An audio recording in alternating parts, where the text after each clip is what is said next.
Ang ihahanda natin ngayon sa hapag ay ang chicken inasal. Ang mga sangkap na ating gagamitin: manok, luya, bawang, luyang dilaw, asin at paminta, sukang niyog, asukal na pula, at swete, tanglad, mantika, at gagamit tayo ng tuhugan. Ang inasal ay mula sa Visayan Region ng Pilipinas, Bacolod, kung saan kilala sa isang paggawa ng espesyal inasal. Putahin ito ay katulad din ng ordinaryong inihaw na manok. Ang pagkakaiba lamang ay wala itong tamis sa babaran o sawsawan. Simulan na natin ang pagluluto ng chicken inasal. Unahin natin ang luya, ating balatan,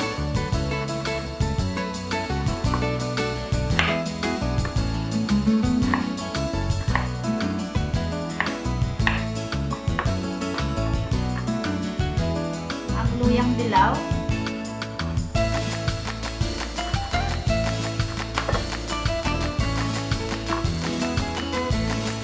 ang tanglad,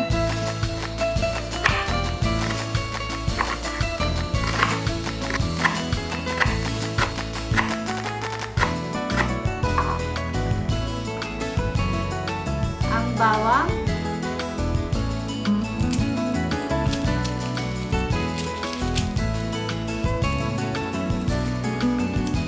at pitpitin,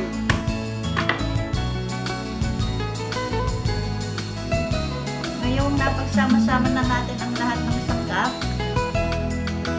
ating babayunin.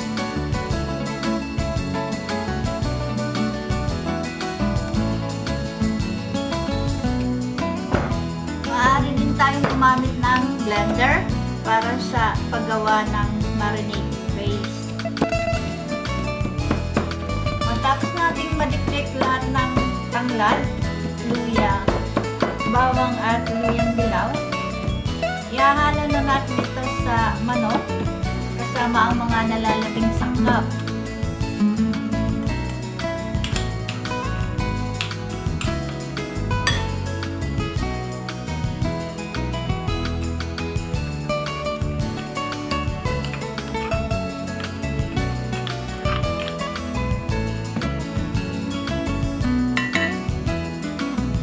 Ang asukal na pula,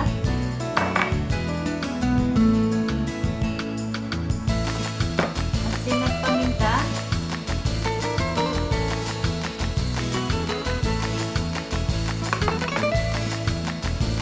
ang atsuete,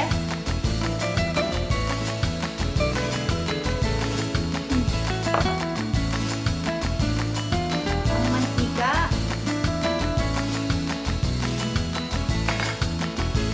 at ang panghuli, ang suka.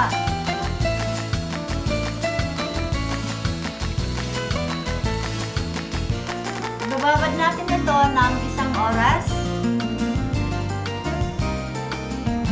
Salang sa baga ang manok.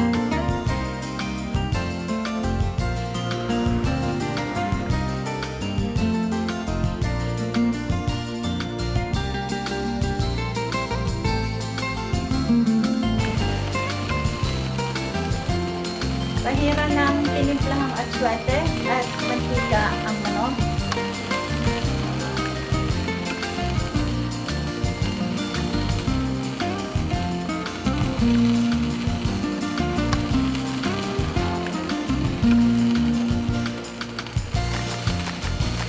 Baliktarin natin.